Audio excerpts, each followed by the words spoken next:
Hello everyone, my name is Tafsir Ahmed and welcome back to your own channel Lucid Classes. Today we are going to discuss resolution of class 10 account. In Nepali, resolution means प्रस्ताव. ल हेर्नुस् नेपालीमा के भनिन्छ भने प्रस्ताव. ध्यान दिनुस्, कुनै पनि कम्पनी अर्गनाइजेसन चलिरहेछ अनि चल्ने बेलामा के हुन्छ भने त्यो कम्पनीमा थुप्रै प्रकारका डिसिजनहरू लिनुपर्ने हुन्छ. त्यो डिसिजन लिनको लागि शेयर होल्डर्सहरू या मेम्बर्सहरू या बोर्ड अफ डाइरेक्टर्सहरू के गर्छन् भने मिटिङमा सबै मेम्बर्सहरूलाई बोलाउँछन्, त्यो डिस्कस गर्छन् त्यो सब्जेक्टमा अनि डिस्कस गरेपछि एउटा निचोड निकाल्छन्, एउटा कन्क्लुजन निकाल्छन्. त्यसलाई हामीले के भन्छौं भने डिसिजन लिन्छन्. ल हेर्नुस्, त्यो डिसिजन कसरी लिन्छन्? By majority. बाइ मेजोरिटी भनेको के हो? यहाँ बहुमतबाट. ल हेर्नुस्, जति मेम्बर्सहरू त्यहाँ छन् त्यो मेम्बर्सहरूको बहुमतबाट नै के हुन्छ? डिसिजन लिन्छन् अनि त्यो डिसिजन पास भएपछि के हुन्छ भने कानून बन्छ त्यो, अनि त्यही कानून के हुन्छ? सबैले फलो गर्नुपर्छ. त्यसैलाई नै हामीले के भन्छौं भने रेजोल्युसन. ठीक छ. अब हामीले रेजोल्युसनको डेफिनेसन लेखौं. एक्जाममा व्हाट इज रेजोल्युसन आयो भने के लेख्ने? ध्यान दिनुहोस्. Resolution is the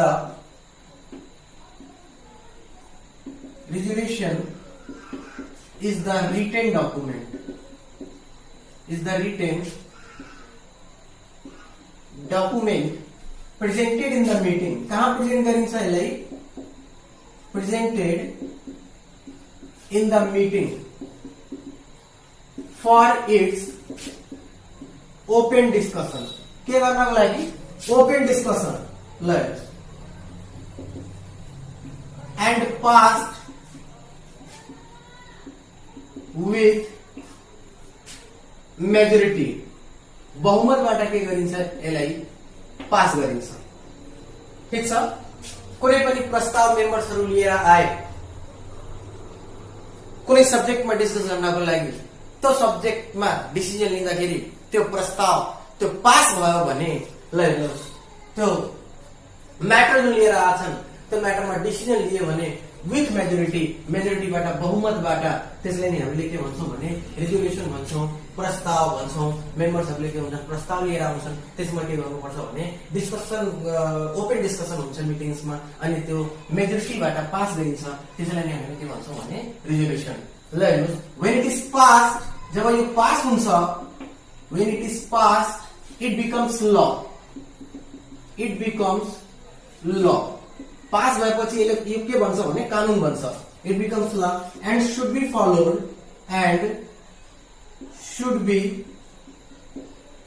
followed by concern authority. ल सम्बन्धित अथोरिटीले के गर्नुपर्छ? यो फलो गर्नुपर्छ. यसमा फेरि हामीले काम गर्न सक्दैनौं. कुनै पनि रेजोल्युसन मिटिंग्समा यदि मेजोरिटीबाट पास भएछ भने त्यो के भन्यो? त्यो एक प्रकारको कानून बन्यो. त्यो कानून के गर्नुपर्छ भने सबैले फलो गर्नुपर्छ जुन सम्बन्धित अथोरिटी छन्. ल हेर्नुहोस्, इट इज प्रिपेयर्ड बाई, कसले प्रिपेयर गर्छ? It is prepared by the member of the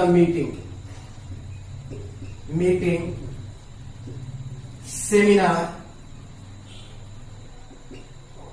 conference. ल कुनै पनि सब्जेक्टमा डिस्कसन गर्नको लागि के हुन्छ भने मिटिङ बसेको हुन्छ, सेमिनार बसेको हुन्छ, कन्फरेन्स हुन्छ. त्यो कन्फरेन्समा पहिलेबाट के हुन्छ भने हामीसँग एउटा प्रस्ताव हुन्छ, उद्देशित प्रस्ताव. ठीक छ कि नै? त्यसैमाथि के गर्नु छ? डिस्कसन गर्नु छ अनि बहुमतबाट त्यसमा जुन डिसिजन हुन्छ, बहुमतबाट जुन पास हुन्छ, त्यसलाई हामीले के भन्छौँ भने त्यो प्रस्ताव, त्यो रेजोल्युसन हुन्छ. ल लेख्दै जानुहोस्. अनि अब हामीले पढ्नु छ objectives of resolution.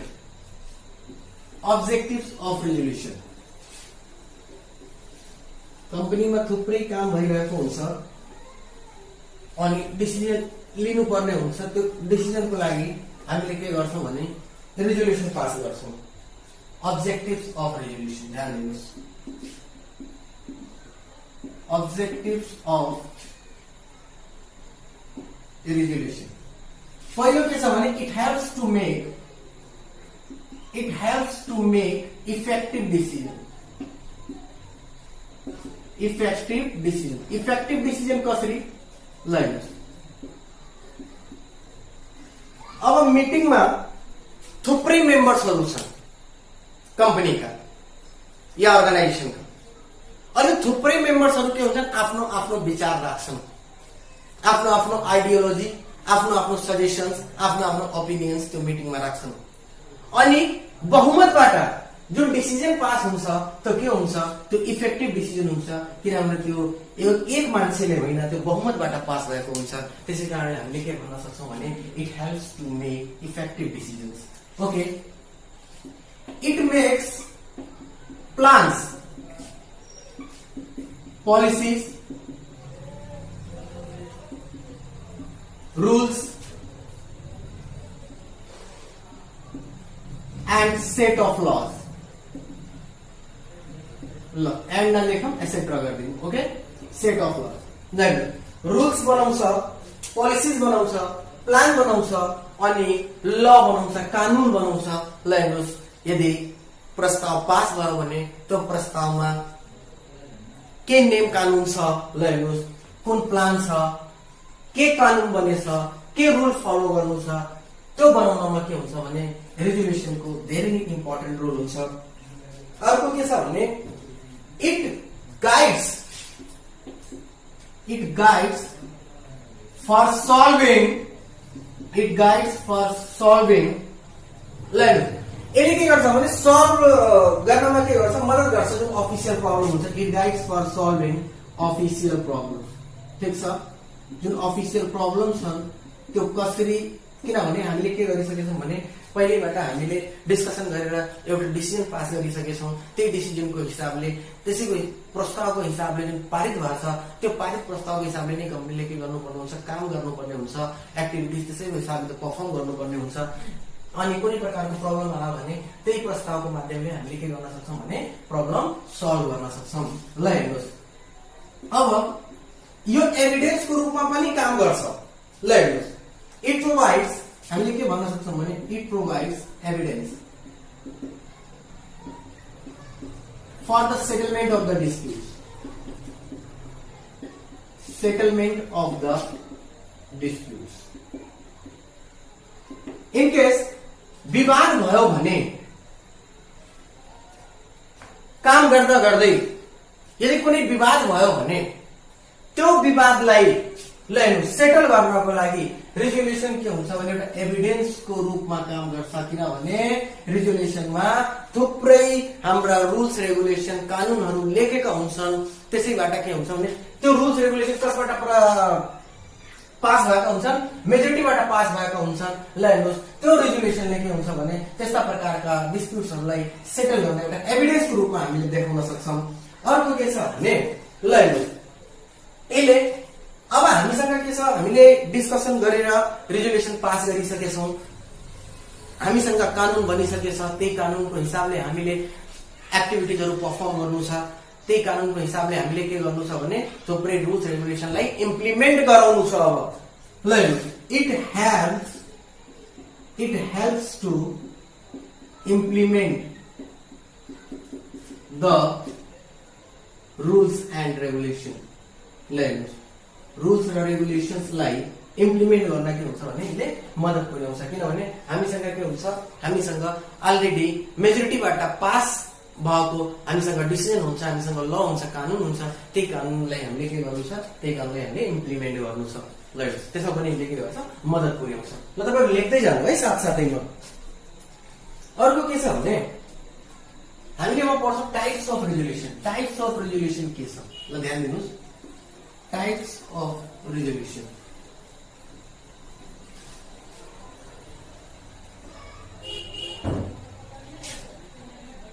Types of resolution. There are two types of resolution. There are two types of resolution. कुन छन्? एउटा चाहिँ हाम्रो ordinary resolution. Ordinary resolution. अर्को चाहिँ हाम्रो special resolution. Special resolution. ध्यान दिनु होला, अर्डिनरी रेजुलेसनलाई सर्ट फर्ममा हामीले ओआर भन्छौँ, स्पेशल रेजुलेसनलाई एसआर। ल अब हामीले के 1 by 1 यसको डिस्कस गरौँ। अर्डिनरी रेजोल्युसन र स्पेशल रेजोल्युसन। ध्यान दिनुहोस्, एक्जाममा एक्सप्लेन गर्न पनि आउन सक्छ, what are the types of resolution, explain, अनि डिफरेन्स पनि सोध्न सक्छ है एक्जाममा। ल मैले डिफरेन्स हिसाबले तपाईलाई बताउँछु, तपाईले डेफिनेसन पनि त्यस्तै गर्न सक्नुहुन्छ अनि डिफरेन्स पनि त्यस्तै लेख्न सक्नुहुन्छ। ल हेर्नुस्, यहाँ लेख्दियौं ordinary resolution, ordinary resolution, special resolution. ध्यान दिनुहोस्, अर्डिनरी रेजोल्युसन भनेको के हो? Ordinary resolution is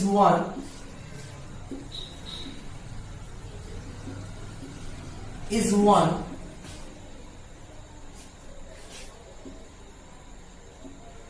which is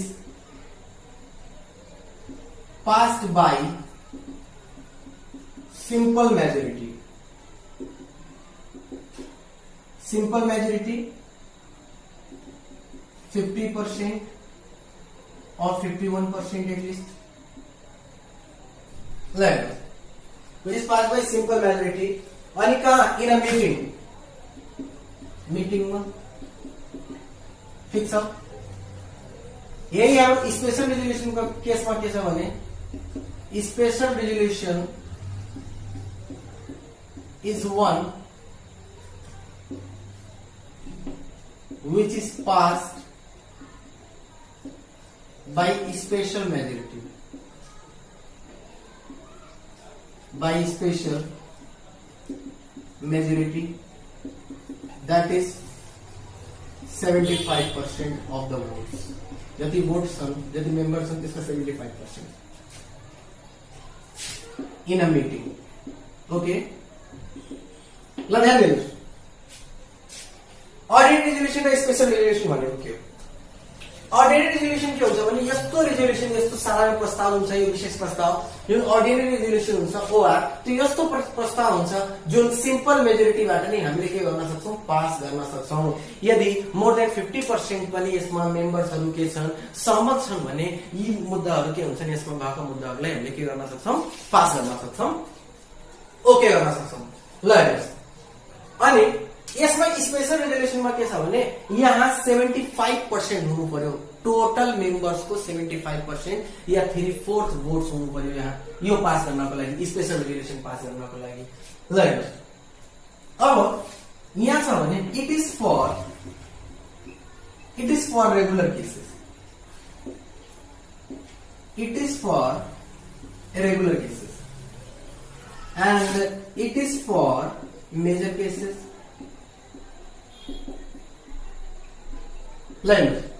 यो जुन छ, यो रेगुलर अर्डिनरी जुन बिजनेस छन् हाम्रा कम्पनीमा, अर्डिनरी एक्टिभिटिजहरु त्यो परफर्म गर्नको लागि हामीले के गर्छौं भने रेजोल्युसन पास गर्छौं।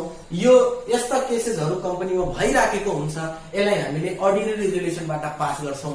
बट स्पेशल रेजोल्युसन के को लागि हुन्छ भने मेजर केसेसको लागि हुन्छ, एउटा गम्भीर मुद्दाको लागि। अनि यी मुद्दाहरु, यी मेजर केसेसहरु अलरेडी मेन्सन हुन्छन् कसमा? Memorandum of association. Memorandum of association sir, memorandum of association भनेको के हो? यसलाई हामीले के भन्न सक्छौं भने constitution of the company. Constitution of the company, कम्पनीको के हो? संविधान हो कम्पनीको, कम्पनीको कन्स्टिट्युसन हो। संविधान भनेको के हो? यसको अगेन्स्ट, यसको विरोधमा कुनै पनि मेम्बर्सले काम गर्न सक्दैन। यो के हो? Memorandum of association. अनि हामीले कम्पनी निर्माण गर्ने बेलामा के गर्छौं भने भविष्यमा कुन डिसिजनको लागि स्पेशल रेजोल्युसनको आवश्यकता पर्छ त्यस्ता मुद्दाहरु हामीले अलरेडी मेन्सन गरेका हुन्छौं। कसमा? मेमोरेन्डम अफ एसोसिएसनमा अलरेडी कम्पनीको जुन संविधान छ त्यो कम्पनीको संविधानमा लेखेको हुन्छ कि भविष्यमा कम्पनीमा यो मुद्दामाथि डिसिजन पास गर्नको लागि के चाहियो? हामीलाई स्पेशल रेजोल्युसन चाहियो। 75% भोटर्सहरु फेभरमा चाहियो। ल हेर्नुस्, रेगुलर केसेस भनेको के छ, नर्मली जुन हाम्रो बिजनेस भइरहेको हुन्छ त्यसमा डिसिजन लिने। अर्को के छ भने यो रेगुलर मिटिङमा प्रेजेन्ट हुन्छ, इट इज प्रेजेन्टेड इन, यसलाई हामीले रेगुलर मिटिङमा प्रेजेन्ट गर्छौं, इट इज प्रेजेन्टेड इन, किनभने भइराखेको हुन्छ यस्ता कामहरू। It is presented in regular meeting yeah board meeting yeah annual general meeting भन्न सक्छौं हामी। It is presented in regular meeting and it is presented in special meeting. यो यसमा स्पेशलाइजेसन पास गर्नको लागि हामीले कुन मिटिङ बोलाउनु पर्छ, कुन मिटिङ कल गर्नुपर्छ, स्पेशल मिटिङ कल गर्नुपर्छ। ल ध्यान दिनु, तपाईहरु लेख्दै जानु। अर्को के छ भने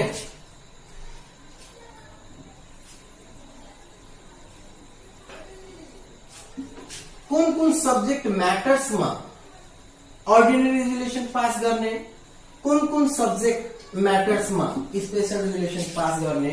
ल ध्यान दिनुहोस्, it includes following subject matters.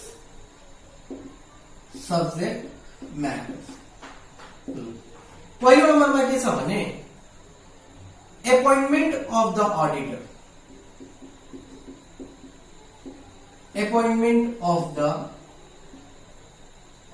Yeah reappointment of the auditor and fixation of the remuneration of the auditor। अडिटरलाई एपोइन्ट गर्नको लागि अब कम्पनी चलेको छ भने कम्पनीमा अडिटर त राख्नै पर्छ। अडिटर राख्नको लागि अडिटरको एपोइन्टको केसमा नर्मल बिजनेस छ यो। यसको लागि हामीले के पास गर्नुपर्ने हुन्छ, ऑडिट रेजुलेसन। हामीले अडिटर राख्ने, कुन अडिटर राख्ने, त्यसलाई रेम्युनरेसन भनेको पारिश्रमिक या एक टाइपको स्यालेरी भनौं त्यसलाई कति स्यालेरी दिनु छ, कति पैसा दिनु छ, त्यसको डिस्कसन गर्नको लागि हामीले के गर्छौं भने ऑडिट रेजुलेसन पास गर्छौं। अर्को के छ भने डिक्लेरेसन अफ डिभिडेन्ड।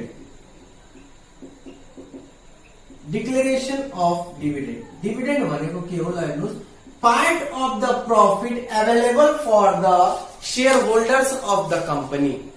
ल यस्तो पार्ट प्रॉफिट को जुन कसको लागि छ, जुन शेयर होल्डर्स को लागि छ, कंपनीका जुन मालिकहरू हुन् त्यसको लागि अब कति डिभिडेन्ड यो वर्ष पे गर्ने, त्यसको लागि हामीले के गर्ने हो, ऑडिट रेजुलेसन पास गर्ने हो। अर्को छ हाम्रो डिक्लेरेसन अफ बोनस। ल बोनस डिक्लेयर गर्नको लागि कति बोनस गर्ने, डिक्लेयर गर्ने, यी सबै रेगुलर एक्टिभिटीजहरु हुन्। ल हेर्नुस्, वर्षमा एकचोटि या वर्षमा लास्ट वर्षको बीचमा या वर्षको लास्टमा यस्ता प्रकारका डिसिजनहरु लिनुपर्ने हुन्छ। यी सबै नर्मल कोर्स अफ बिजनेस हुन्। अनि नर्मल कोर्स अफ बिजनेसको लागि हामीले के पास गर्नुपर्छ भने ऑडिट रेजुलेसन। ऑडिट रेजुलेसन आउने बित्तिकै तपाईले कम्तीमा मोर देन 50% या 51% पनि भयो भने, सपोज यदि 20 जना छन्, 20 मा यदि 11 फेभरमा छन्, 9 फेभरमा छैनन् भने के छ, यो फेभर यो अनफेभर। 11 जना फेभरमा छन् भने यो के हुन्छ भने ऑडिट रेजुलेसन पास हुन्छ। ल यसलाई भन्छौं हामी सिम्पल मेजोरिटी। अर्को के छ भने appointment of the director. Appointment गर्नको लागि and fixation of the remuneration and fixation of the remuneration. ल ध्यान दिनुहोस्, डाइरेक्टरलाई एपोइन्ट गर्ने अनि डाइरेक्टरको रेम्युनरेसन कति राख्ने, ल हेर्नुहोस्, त्यसमा डिसिजन गर्नको लागि हामीले के गर्छौं, ऑडिट रेजुलेसन पास गर्छौं। डाइरेक्टर्स भनेको ल हेर्नु जुन कम्पनीलाई चलाउँछन् तिनीहरूलाई के भन्छौं हामीले डाइरेक्टर्स भन्छौं। त्यो डाइरेक्टर्सहरु जुन एपोइन्ट हुन्छन्, त्यो डाइरेक्टर्सहरु जुन शेयर होल्डर्स हुन्छन्, त्यही शेयर होल्डर्सबाट हामीले के गर्छौं, सेलेक्ट गर्छौं अनि डाइरेक्टर बनाउँछौं। अनि तिनीहरूको रेम्युनरेसन कति दिनु छ त्यो पनि डिस्कसन गर्नको लागि हामीले के पास गर्छौं, ऑडिट रेजुलेसन पास गर्छौं। ओके, ल ध्यान दिनु होला। स्पेशल रेजुलेसनको लागि सब्जेक्ट म्याटर एसेट्रा मैले लेखिदिन्छु। यस्तै तपाई नर्मल एक्टिभिटीज गर्नको लागि के गरिन्छ, ओआर पास गरिन्छ। ल it includes special resolution, it includes the following the following subject matters. ठिक छ ल, पहिलो नम्बरमा के छ भने winding up of the company. Winding up of the company. Sir winding up भनेको ल हेर्नुहोस्, वाइन्डिङ अप भनेको हुन्छ तपाईँको लिक्विडेसन। अब सर यो लिक्विडेसन भनेको के हो ल हेर्नुहोस्, वाइन्डिङ अप भनेको के हो समापन, लिक्विडेसन भनेको के हो समापन। इट मिन्स कम्पनीलाई के गर्नु छ, लिक्विडेट गर्नु छ, कम्पनीको समापन गर्नु छ। कम्पनीको समापन केस भनेको के छ, एउटा अर्डिनरी केस भएन, त्यो रेगुलर एक्टिभिटिजमा आउँदैन, रेगुलर नर्मल कोर्स अफ बिजनेसमा आउँदैन। यो एउटा गम्भीर मुद्दा हो। कम्पनीलाई समाप्त गर्नु भनेको एउटा गम्भीर मुद्दा हो। त्यो गम्भीर मुद्दा के भनेछ भने यसको लागि अलरेडी मेमोरेन्डम अफ एसोसिएसनमा मेन्सन छ, यदि तपाईहरुले कम्पनी बन्द गर्नु छ भने एटलिस्ट 75% भोटर्स के हुनुपर्छ, सहमति हुनुपर्छ। भोटर्स भनेको मेम्बर्सहरु भयो, सहमति हुनुपर्छ। स्पेशल मेजोरिटीबाट तपाईले के पास गर्नुपर्छ, त्यसको लागि स्पेशल रेजोल्युसन पास गर्नुपर्छ। अनि then after you can liquidate the company. त्यसपछि तपाईले के गर्न सक्नुहुन्छ, कम्पनीलाई लिक्विडेट गर्न सक्नुहुन्छ, समापन गर्न सक्नुहुन्छ। ल हेर्नुस्, अल्टरेसन in the memorandum and articles of association